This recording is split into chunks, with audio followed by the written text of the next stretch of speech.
గౌరవం ఇవ్వటమే కాదు, గౌరవం తీసుకోవడం కూడా. ఆయన ఈ రాష్ట్రాలకు పరిమితం అవ్వరు ఖచ్చితంగా. అది అర్థం చేసుకోకుండా వాళ్ళు ఏదేదో అది తెలియక కొంతమంది వైసీపీ వాళ్ళు మేము తప్పు చేసాం. ఒక ముఖ్యమంత్రి హోదాలో నువ్వు దౌర్జన్యంగా వెళ్ళొచ్చు అంటే దొంగ చేతి తాళాలు ఇచ్చారు. 5 ఏళ్ళ నుండి ఏం పొడిచావయ్యా? నీ భార్యను నువ్వు కంట్రోల్ చేసుకోవాలి. ఆంధ్ర రాష్ట్రం నువ్వు ఒక్క రోజైనా ఒక్క గుడికి 1 గంట వెళ్ళావా? ఈ కార్యక్రమం నిర్వహించాలంటే నువ్వు ముందు చేసి కదా మిగతా వాళ్ళకి చెప్పాలి. తెల్లారులు అయితే బూతులు తిట్టే నీ మాజీ మంత్రులు కొడాలి నాని ఏమయ్యాడు? హిందూ ఆలయాలు ఏదైనా తీయాలి అనుకుంటే ఒక ఇన్ఫర్మేషన్ పర్టికులర్గా ఎవరికి ఇవ్వాల్సిన అవసరం లేదు. వాళ్ళ ఆలయాలు తీసేస్తారు. మసీద్ని టచ్ చేసి చూడండి ఎవరైనా. ముస్లిం సామాజిక వర్గానికి సంబంధించిన ఒక వర్గం నువ్వు అది చెప్పడం తప్పు అని ఆమె మీద ఒత్తిడి తీసుకురావచ్చు. అక్కడికక్కడ బురదగుంట అంటే అమ్మాయి రోజా, బురదలో దొరికే పంది అంటే రోజా. ఇంకా అమ్మాయి గురించి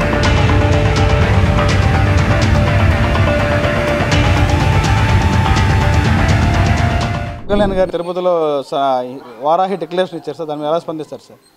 దాన్ని మేము ఆర్ఎస్ఎస్ వాదులు కానీ, హిందుత్వవాదులుగా కానీ, బీజేపీ వాదులుగా కానీ మేము దాన్ని స్వాగతిస్తున్నాం. ఆయన ఇచ్చిన డిక్లరేషన్ మా హిందుత్వానికి, మన భారతదేశానికి ఎంతో ముఖ్యమైనది, ఎంతో సంతోషించదమైన డిక్లరేషన్ అది. అట్లాగే కిందటిసారి కూడా పెద్దలు ముఖ్యమంత్రి అయిన జగన్మోహన్ రెడ్డి గారు అట్లాగే ఇస్తే మేము సంతోషించేవాళ్ళం. దాన్ని వ్యతిరేకించి ఇంతవరకు ఆయన తెచ్చుకున్నాడు. దాని మీద పవన్ కళ్యాణ్ గారిని దూషించి అనేకమైన మాటలు అన్నారు కాబట్టి ఈ రోజున వాళ్ళ పరిస్థితి దారుణాతి దారుణంగా ఉంది అని నేను బీజేపీ వాదులుగా నేను దాన్ని ముక్త కంఠంతో నేను ఆహ్వానిస్తున్నాను. ఆయన మన హిందూ సాంప్రదాయాన్ని, హిందుత్వ భావజాలాన్ని కునిగిపుచ్చుకున్న వ్యక్తిగా మా ఎన్డీఏ గవర్నమెంట్లో ఒక భాగస్వామ్యగా ఆంధ్రప్రదేశ్ డిప్యూటీ సీఎంగా నేను గౌరవిస్తూ ఆయన్ని అభినందిస్తున్నాను. ఇది చాలా ఆనందంగా ఉందండి. ఇప్పటి వరకు భారతదేశంలో ఉన్న హిందువులందరూ ఎవరైతే నిద్రావస్థలో ఉన్నారో వాళ్ళందరూ లేచి మేల్కొనాలని చెప్పేసి ఆయన పిలుపునిచ్చారు. అది చాలా ఆనందంగా ఉంది. ఒక హిందువుగా, ఒక బ్రాహ్మణ పిల్లగా నేను చాలా ఆనందపడుతున్నాను. ఎందుకంటే వేరే మతాలను చూసుకుంటే వాళ్ళలో ఉన్న యూనిటీ హిందూ మతంలో లేదు. వాళ్ళ మతానికి ఏదైనా చిన్న జరగాలన్నా చాలా భయపడతారు.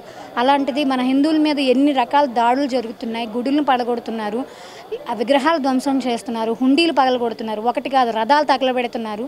ఇలాంటివి ఒకటి కాదు, గత 5 సంవత్సరాలు కోకొల్లలుగా జరిగాయి. అలాంటిది ఇప్పుడు పవన్ కళ్యాణ్ గారు వచ్చి నాకు పార్టీలు ముఖ్యం కాదు, పదవి ముఖ్యం కాదు, నాకు నా సనాతన ధర్మమే ముఖ్యమని చెప్పి మాట్లాడారు. ప్రతి హిందువు కూడా అలాగే అనుకోవాలి.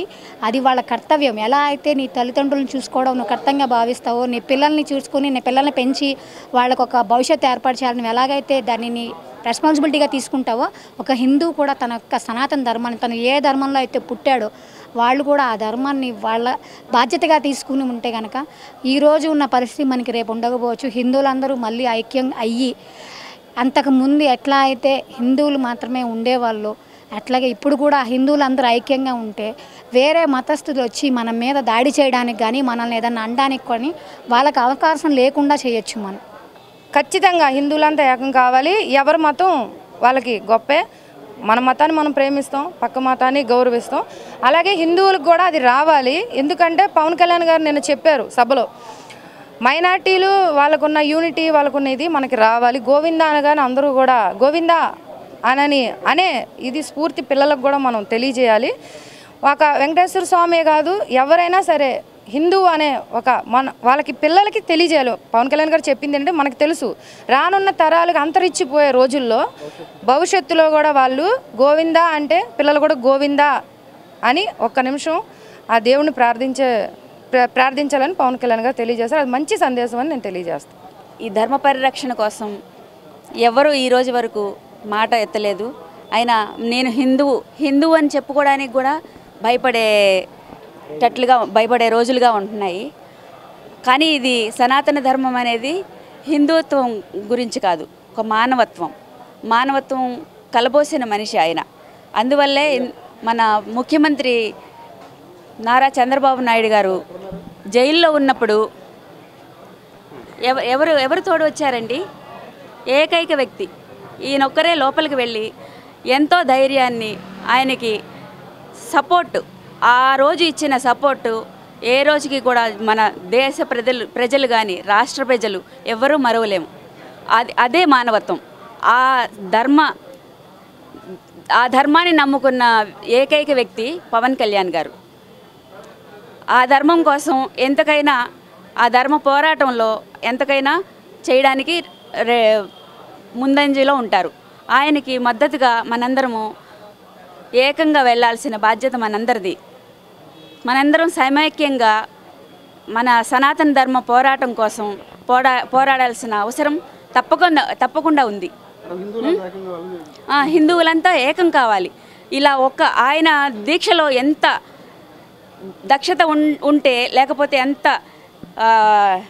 నిస్వార్థంగా పట్టుదలగా చేస్తున్నారు కాబట్టే ఇంత ప్రపంచంలాగా లేడీస్ కానీ జెంట్స్, మహిళా లోకం అందరూ కూడా ఇలాగా ఒక్క పిలుపుకి రండి మన ధర్మరక్షణ మనం చేసుకుందాం, ధర్మరక్షణ కోసం పోరాడదాం అనగానే అందరూ వెళ్ళి ఒక మాట మీద, ఒక త్రాటి మీద వెళుతున్నారు. ఇది అంతా ఒక శుభసూచకం. ఎట్లాగైనా మనం సనాతన ధర్మ రక్షణ బోర్డు సంపాదించాల్సిన అవసరం, దాని అవసరం ఇప్పుడు ఆగత్యమైంది. దానికోసం పోరాడాల్సిందే. ప్రతి భారతీయుడి కర్తవ్యం ఇది మన రాష్ట్రానికి సంబంధించిందే కాదు, దేశం మొత్తం, అంటే ఏ మతానికి సంబంధించింది కాదు కదా. ఇది హిందువులకి వచ్చింది అని అనుకుంటున్నారు. హిందువులకి ఈరోజు వచ్చింది, రేపు వేరే మతస్థులకి రాదని ఏమిటి గ్యారంటీ? అందుకని అందరూ ఎవరికి ఏదొచ్చినా సరే అది తప్పు, అవతల వారికి ఏమైనా వచ్చిందనుకోండి అది తప్పు అని చెప్పగలగాలి. పవన్ కళ్యాణ్ గారు సనాతన ధర్మం గురించి, అంటే ఒక రాజకీయ పార్టీగా ఉండి అలానే ఒక డిప్యూటీ సీఎంగా ఉన్న వ్యక్తి సనాతన ధర్మం గురించి డిక్లరేషన్ ఇవ్వటం అనేది అసలు మామూలు విషయం కాదు అది. ఎందుకంటే ఎవరు ధైర్యం చేయరు ఈ రాజకీయ అంశాలు ముడిపడిన అంశాల్లో. అలానే ఏ మతాన్ని టచ్ చేస్తే ఇంకో మతం బాధపడుతుందేమో అనుకునే ఒక స్వార్థపూరితమైన రాజకీయ నాయకులు ఉన్న ఈ రోజుల్లో పవన్ కళ్యాణ్ గారు లాంటి వ్యక్తి సనాతన ధర్మం గురించి ఒక స్టాండ్ తీసుకొని అంత బలంగా మాట్లాడారంటే నిజంగా hats off to, plus proud to be a follower of Janasena అని అది చాలా గర్వంగా చెప్తున్నాము. ఎందుకంటే సనాతన ధర్మ పరిరక్షణకి బోర్డు ఉండాలని ఒక రాష్ట్రాన్నే కాదు దేశాన్ని కూడా కదిలించే విధంగా ఏదైతే రాముల వారి విషయంగా జరిగిన అంశాలు గత ప్రభుత్వంలో 150 పైచిలకు హిందూ దేవాలయాల మీద అవ్వచ్చు, లేదంటే విగ్రహాల మీద అవ్వచ్చు, లేదా రథాల మీద అవ్వచ్చు, ఎలాంటి దాడులు జరిగినా అందరికీ తెలిసిన విషయమే. ఆ రోజు నుంచి కూడా ఒక వేదన, ఒక మానసిక క్షోభ ఇవన్నీ అనుభవించిన పవన్ కళ్యాణ్ గారు ఈరోజు ఒక్కసారిగా సనాతన ధర్మం గురించి మాట్లాడడమే కాదు, దాని గురించి స్టాండ్ తీసుకొని ఆ స్టాండ్ తీసుకోవడంతో కాకుండానే దేశం మొత్తాన్ని ఒక తాటి మీద తీసుకొచ్చే విధంగా ఒక డిక్లరేషన్ అనేది ఇవ్వటం, దాన్ని పరిశీలించమంటాం. అలానే సుప్రీంకోర్టు కూడా ఒక గైడ్లైన్స్గా, అంటే మీరు ఏ రకంగా చెప్తారు కాదు అని అక్కడ ఆ ప్రచారం జరిగింది అన్నప్పుడు ఇది బయటకు ఎలా చెప్తారని సుప్రీంకోర్టు అడిగినప్పుడు సుప్రీంకోర్టు కూడా వీళ్ళైనా మంచి వాళ్ళ, వీళ్ళ మీద ఇన్ని కేసులు ఉన్నాయి, వీళ్ళు ఇంత చేశారు కాబట్టి ఇది కూడా పరిగణలో తీసుకోండి, శ్రీవాణి ట్రస్ట్ విషయంగా కూడా ఏం జరుగుతున్నాయి అన్నీ కూడా పరిగణలో తీసుకోండి అని చెప్పని ఎంత చక్కగా వివరించారు ప్రతి ఒక్కరికి. సాధారణంగా ఒక రాజకీయ నాయకుడు మతం గురించి మాట్లాడాలంటే భయపడతారు, ఎందుకంటే దాని గురించి ఏమి రియాక్షన్స్ ఉంటాయో, లేకపోతే ఎలాంటి ఇబ్బందులు కలుగుతాయో, లేకపోతే పక్క మత వాళ్ళు మళ్ళీ ఏమంటారు అని. కానీ పవన్ కళ్యాణ్ గారు 11 రోజుల క్రితం తీసుకున్న దీక్ష, అలానే 11 రోజుల కిందటి నుంచి కూడా సనాతన ధర్మం గురించి ఎప్పటి నుంచి ఆయన మనసులో ఉన్నప్పటికీ కూడా ఆయన ఏది స్టాండ్ తీసుకున్నారు, ఎవ్వరు కూడా వ్యతిరేకించి మాట్లాడిన దాఖలాలు ఎక్కడా లేవు. అంటే ఏదైనా ఒక సంకల్పం తలిస్తే నిజాయితీగా, ఆయన చేసిన సంకల్పంలో నిజాయితీ ఉంది కాబట్టి, ఆయన చెప్పిన మాటలో మంచి ఉంది కాబట్టి ప్రతి ఒక్కరు దాన్ని స్వీకరించారు. అది మతాలకి, కులాలకి, పార్టీలకి, ప్రాంతాలకి అతీతంగా నిన్న పవన్ కళ్యాణ్ గారు చేసిన డిక్లరేషన్ ప్రతి ఒక్కళ్ళు కూడా ఆహ్వానిస్తున్నారు. సనాతన ధర్మం ముసుగులో, సెక్యులరిజం ముసుగులో ఎవరైతే మాట్లాడుతున్నారో, అంటే ఇవ్వడం ఒక్కటే కాదు తీసుకోవడం కూడా తెలియాలి. అంటే గౌరవం ఇవ్వటమే కాదు, గౌరవం తీసుకోవడం కూడా తెలుసుకోవాలి. అదే సనాతన ధర్మం అంటే. సూడో సెక్యులరిజంని మీరు పాటించొద్దు.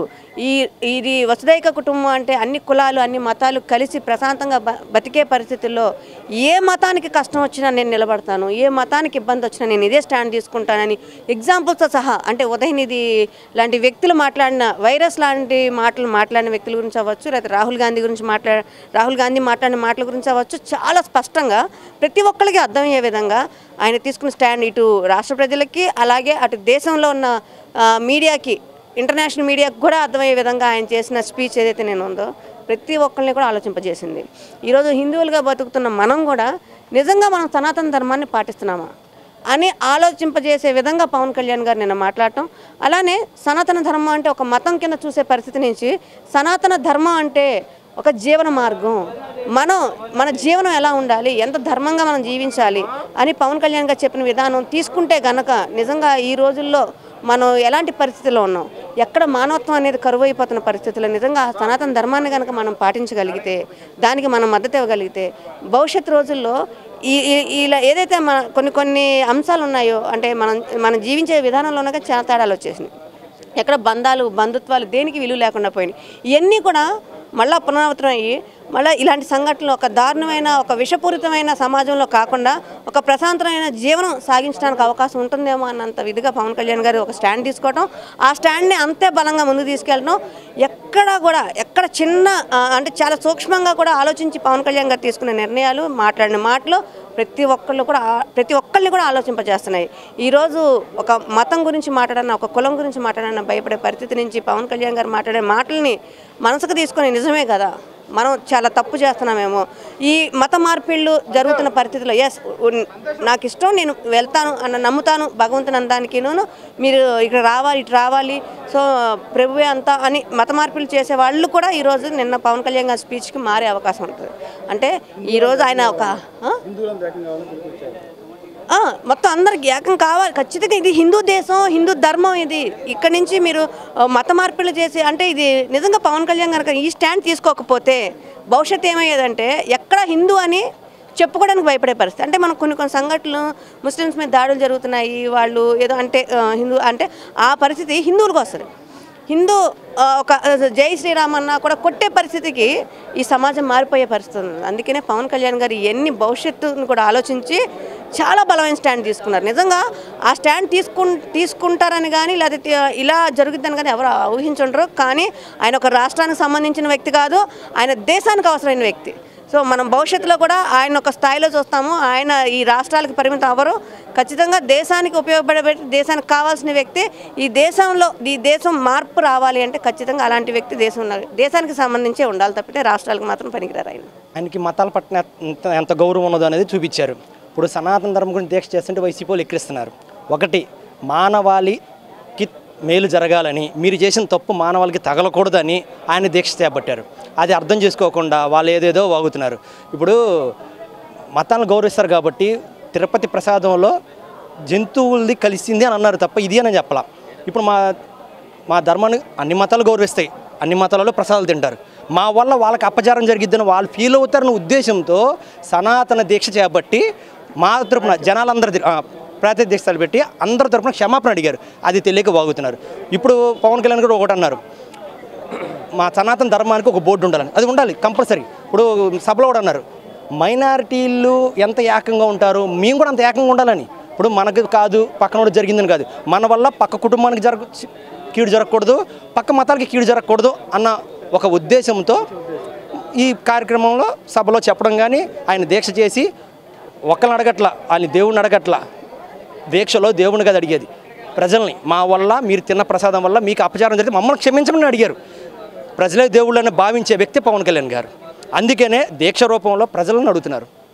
అది తెలియక కొంతమంది వైసీపీ వాళ్ళు మేము తప్పు చేసాం, మేము చేసిందే కరెక్ట్ అని చెప్పి పవన్ కళ్యాణ్ గారు విమర్శిస్తున్నారు. సరే, ఆయన వెళ్ళాడు, డిక్లరేషన్ మీద ఆయన పెట్టవసరలా, కానీ కూతురు తరపున పెట్టాడు. మీరు ముఖ్యమంత్రి గారు ఏమైంది అంటే ఏంటి, మంట కాసి దాంట్లో పొగ కాల్చుకోవడానికి చూస్తున్నారు. మీరు పెట్టొచ్చుగా, మీరు అందరూ తెలుసుగా, నా తండ్రి అందరికీ తెలుసు, నా మతం అందరికీ తెలుసు, నేను అన్నీ తెలుసు అన్నాడు. ఒక ముఖ్యమంత్రి హోదాలో నువ్వు దౌర్జన్యంగా వెళ్ళొచ్చు అంటే దొంగోడు చేతి తాళాలు ఇచ్చారు గతంలో ప్రజలు, నువ్వేం చేసావు, దర్జాగిలు దోసుకుని వచ్చేసావు. ఇప్పుడు దాని గురించి అడుగుతున్నావు, నువ్వు చేసిన దొంగతనాన్ని బయటికి తీస్తాం, మా ధర్మానికి అన్యాయం జరిగింది, మా ధర్మం వల్ల ప్రజలకు అన్యాయం జరిగింది, వాళ్ళ తరపున మేము ప్రజలను అడుగుతున్నాం. అంతేగాని మీకులాగా మేము చేసిందే వేదం, మేము చేసిందే కరెక్టు, నువ్వు ఏ రోజైనా గుడికి వెళ్ళావా? ఇప్పుడు కొంతమంది ఎవరితో పేటీఎంలతో వెక్కేస్తున్నారు కళ్యాణ్ గారు ఎలా వెళ్ళారని. కళ్యాణ్ గారు అధికారం అడ్డం పెట్టుకుని వెళ్ళా, మామూలుగా దర్శనానికి వెళ్ళారు, దర్శనం చేసుకుని వచ్చారు. మీరు వెళ్ళారా దంపతులు అన్నారు. 5 ఏళ్ళ నుండి ఏం పొడిచావయ్యా? నీ భార్యను నువ్వు కంట్రోల్ చేసుకోవాలి, ఆంధ్ర రాష్ట్రం ఏం కంట్రోల్ చేస్తావు? మేము చేస్తాం. మాకు ముఖ్యమంత్రి ఉన్నారు, మా ముఖ్యమంత్రి కాదు ఉప ముఖ్యమంత్రి, మా పదవులు తగ్గట్టుగా మేము ఇచ్చాం. మా రేపు పొద్దున పట్టు వస్త్రాలు గెలిచినప్పుడు మా ముఖ్యమంత్రి గారు వెళ్తారు, మీరు వెళ్ళలేదు కదా. మీరు మా ధర్మాన్ని ఎక్కించద్దు, మీ ధర్మాన్ని మేము ఎక్కించట్లేదు, మీ ధర్మాన్ని గౌరవిస్తున్నాం. ఎందుకంటే మీరు పూజించే మతంలోనే మా కళ్యాణ్ గారి సతీమణి గారు కానీ బిడ్డ కానీ ఉన్నారు, అయినా మేము సంతకం పెట్టాం. మీరు ఏం చేస్తున్నారు? మీరు మమ్మల్ని ఎక్కిరిస్తున్నారు. వైసీపీ వాళ్ళు చెప్తున్న ఒకటే మాట, మీరు మా మతాల మధ్యన పొలలు పెట్టి మీరు ఏదో లబ్ధి పొందాం అనుకుంటున్నారు. కళ్యాణ్ గారు అన్నాడు 11 ఇచ్చారు, కాదు 1, ఈసారి ఒకటి కూడా ఇవ్వకపోవచ్చు అని, వైసీపీకి ఇవ్వకపోవచ్చు అనేది మా ఉద్దేశం. పవన్ కళ్యాణ్ గారి దీక్ష విరమణ సమయంలో వారాహి డిక్లరేషన్ చదివి వినిపించారు. చాలా అద్భుతంగా చెప్పారు. ఆయన ఎక్కడ మతాలని కానీ కులాన్ని కానీ కీచిపరిచే విధంగా మాట్లాడాల. మతాలని గౌరవించి సనాతన ధర్మం ఒకటి ముందుకు తీసుకొచ్చారంటే ఆ దమ్ము ధైర్యం ఉన్న ఏకైక రాజకీయ నాయకుడు జనసేన పార్టీ అధ్యక్షుడు పవన్ కళ్యాణ్ గారు. ఈరోజు ఓట్ల కోసం కులాన్ని అడ్డం పెట్టుకొని రాజకీయాలు నడుపుతున్నారు వీళ్ళు. కానీ ఎలక్షన్ టైము కాదు, సినిమాల టైము కాదు, సినిమా ప్రమోషను కాదు, ప్రజల కోసం, తను నమ్ముకున్న సిద్ధాంతం కోసం. సనాతన ధర్మం అంటే ఏంటి? మిగతా కులాలను గౌరవించుకుంటూ తన హిందుత్వాన్ని తను కాపాడుకోవటమే నిజమైన నాయకుడి లక్షణం. ఆ గడ్స్ ఉన్న ఏకైక వ్యక్తి పవన్ కళ్యాణ్ గారని ఈ సందర్భంగా తెలియదు. పక్క మతాలను గౌరవించాలి. ఇవాళ తిరుపతి లడ్డు ఇష్యూ జరిగిందంటే దళితులు సైతం లడ్డు ఇస్తే చెప్పులు ఇడిచి కళ్ళకద్దుకొని తినే సమాజంలో ఉన్నాం. భారతదేశం అన్ని కులాలకి మతాలకి అతీతంగా మెలిగే దేశం. అలాంటి భారతదేశంలో పుట్టి ఈ వైసీపీ పార్టీ కొన్ని శక్తులు మతం అనే ఉన్మాదంలో కొట్టుమిట్టాడుతూ ప్రతిదాన్ని రాజకీయం చేయటమే. ఓట్లప్పుడేమో బైబిల్ పట్టుకొని నెత్తిమే చేతులు పెట్టి ప్రమాణాలు చేస్తూ ఉంటారు. హిందుత్వం అనేసరికి ఇప్పుడు ఏంటంటే ఆయనకి ప్రాబ్లం, నువ్వు క్రిస్టియనే, నిన్ను గుడికి రావద్దనలేదే, రమ్మన్నారు, డిక్లరేషన్ ఇమ్మన్నారు. అబ్దుల్ కలాం లాంటి వాళ్ళు ఇచ్చినప్పుడు నీకేమైంది అంటున్నా. నువ్వు రావటం ఇష్టం లేదు, ప్రజల్లో ఏదో సానుభూతి పొందుదాము, ఈ వంకతో రాజకీయం చేద్దాం అనుకున్నావు, అది నీకు చేత కాలేదు, వెనుదిరిగి మళ్ళీ నీ ప్యాలెస్కు నువ్వు పోయావు. తెల్లారే పిలుపునిచ్చావు 28వ తారీఖు వైసీపీ వాళ్ళని. నువ్వు ఒక్క రోజైనా ఒక్క గుడికి 1 గంట వెళ్ళావా? ఈ కార్యక్రమం నిర్వహించాలంటే నువ్వు ముందు చేసి కదా మిగతా వాళ్ళకి చెప్పాలి. తెల్లారులు అయితే బూతులు తిట్టే నీ మాజీ మంత్రులు కొడాలి నాని ఏమయ్యాడు, మిగతా వాళ్ళు ఏమయ్యారు, వంశీ ఏమయ్యాడు, వీళ్ళందరూ ఎందుకు పాల్గొనలేదు? ఏదో ఒకళ్ళిద్దరు తప్ప మీరు పిలుపునిస్తే ఒక్కళ్ళు కూడా బయటికి రాని పరిస్థితి ఈ రాష్ట్రంలో ఉంది. ఎకనైనా ఆ భగవంతుడి జోలికి వెళ్లకుండా ఆ భగవంతుడే మీకు 11 సీట్లు ఇచ్చి శిక్ష చేశాడని రాష్ట్ర ప్రజలందరూ అనుకుంటున్నారు. మీరు కూడా ఎకనైనా కళ్ళు తెరిచి ప్రజల కోసం, ప్రజా సంక్షేమం కోసం పాటుపడాలని చెప్పి తెలియజేస్తారు. సనాతన ధర్మం గురించి అంటే మనకి ఒక ముస్లింగా, యాజ్ ఏ ముస్లింగా నాకు అంతగా ధర్మం గురించి, అంత హిందూ మతం గురించి అంతగా ఐడియా లేదండి. అయినా కూడా నేను కళ్యాణ్ గారు ధర్మాన్ని అంత ఇష్టంగా గౌరవిస్తారు.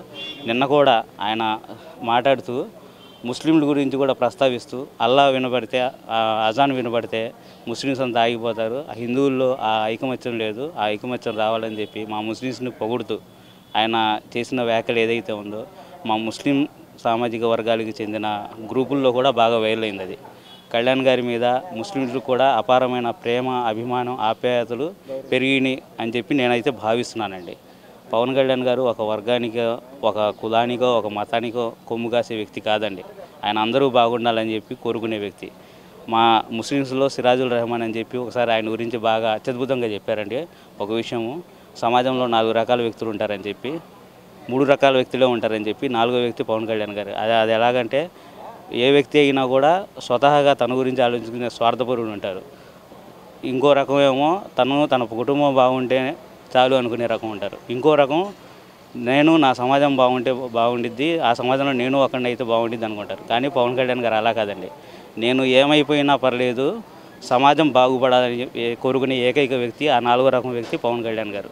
అటువంటి వ్యక్తి అడుగుజాడల్లో మేము నడుస్తున్నందుకు మా జన్మ ధన్యంగా భావిస్తున్నామండి. అదేవిధంగా మన భారతదేశం మొత్తం మీద, మన ఆంధ్రప్రదేశ్ రాష్ట్రానికి ఇటువంటి మహానాయకుడు దక్కడం ఆంధ్ర రాష్ట్ర ప్రజల పూర్వజన్మ సుకృతంగా కూడా నేను భావిస్తున్నానండి. మరి నిన్న వారాహి సభ చూసినట్టయితే మరి పవన్ కళ్యాణ్ గారి మనస్తత్వం ఏంటో, ఆయన యొక్క ఉద్దేశం ఏంటో చాలా వివరంగా కూడా వివరించడం జరిగింది. కేవలం సనాతన ధర్మం గురించే కాకుండా పక్క మతాలని కూడా ఆయన ఏ విధంగా గౌరవిస్తారో ప్రజలందరికీ కూడా చాలా చక్కగా తెలియజేయడం జరిగింది.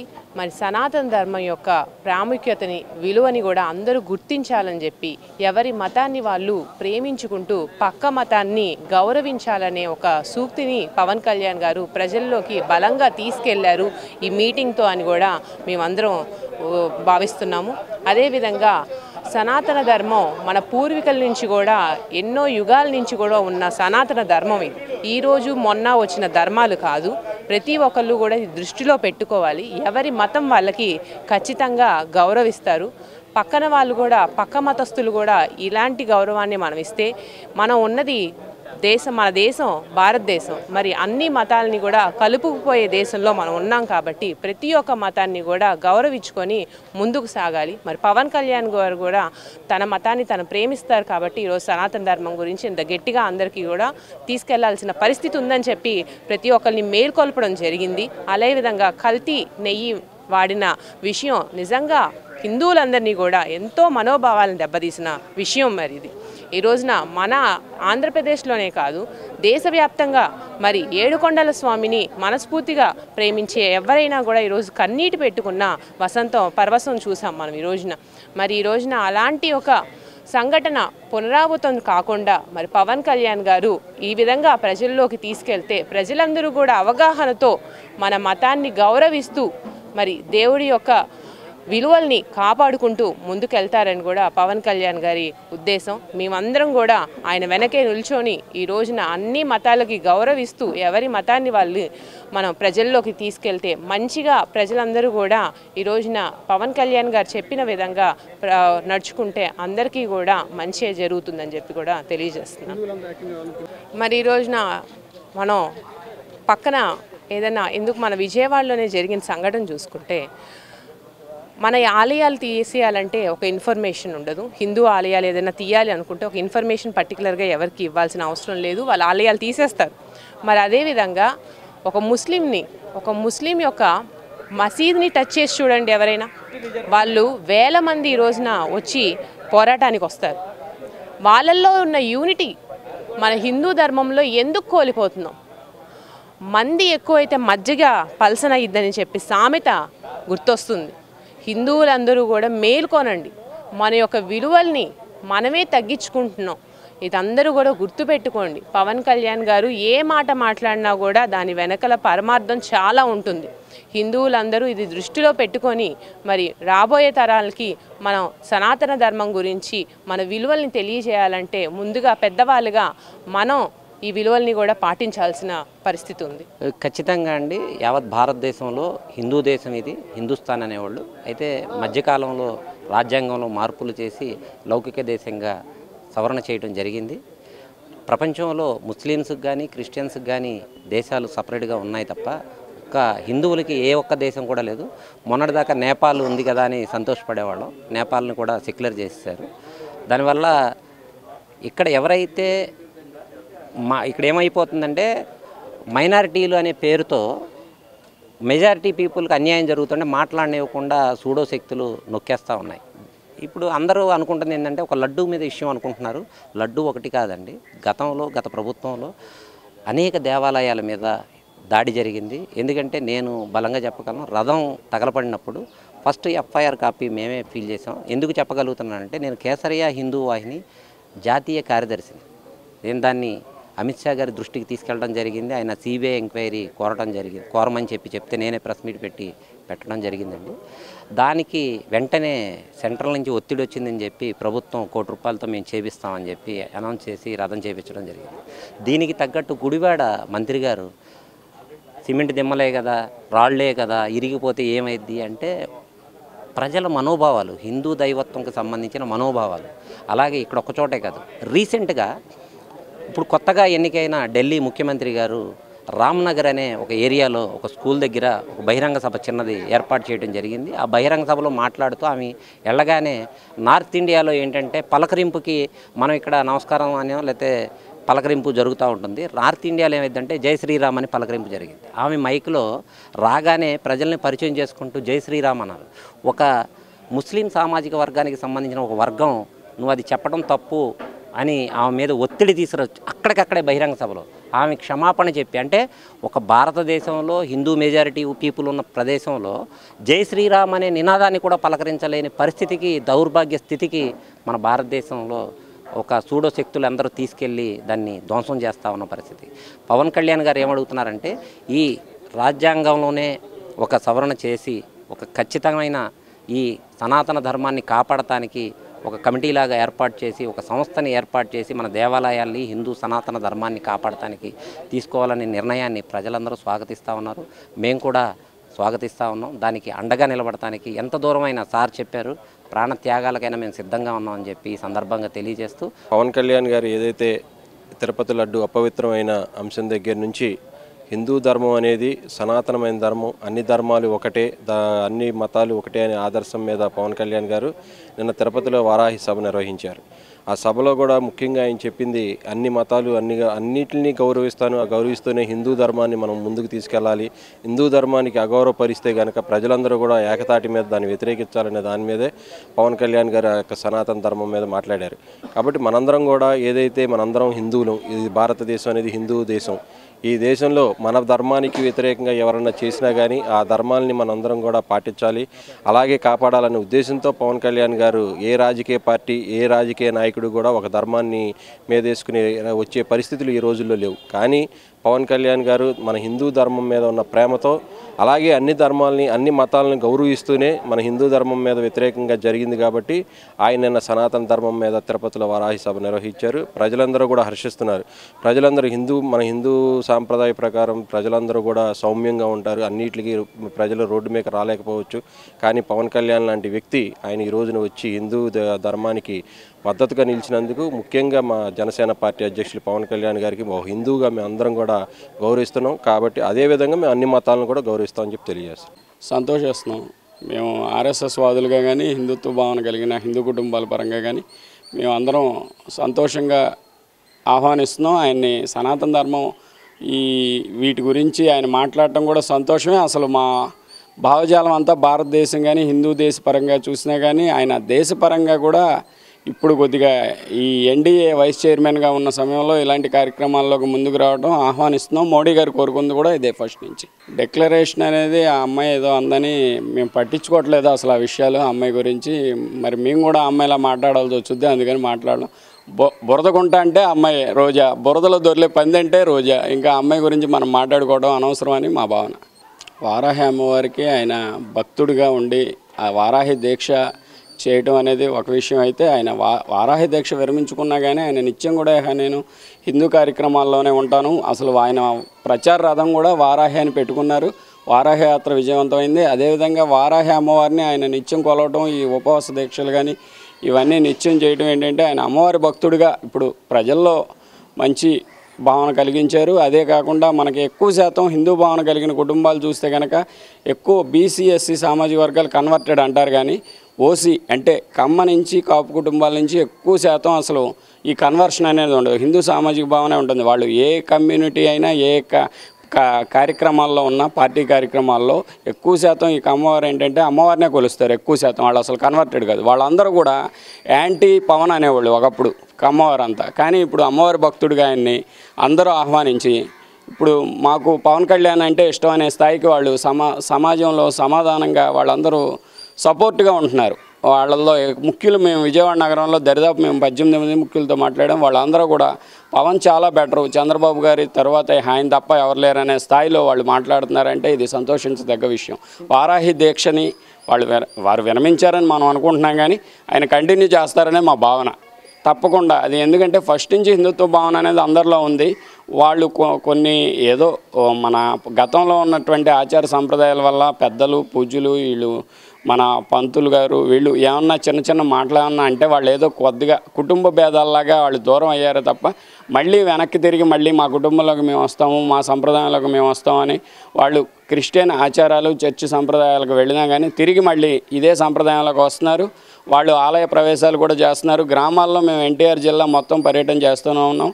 జిల్లా ప్రధాన కార్యదర్శిగా నేను అంతకుముందు తిరిగి ఉన్నాను కాబట్టి నాకు తెలుసు ప్రతి గ్రామం విషయం కూడా.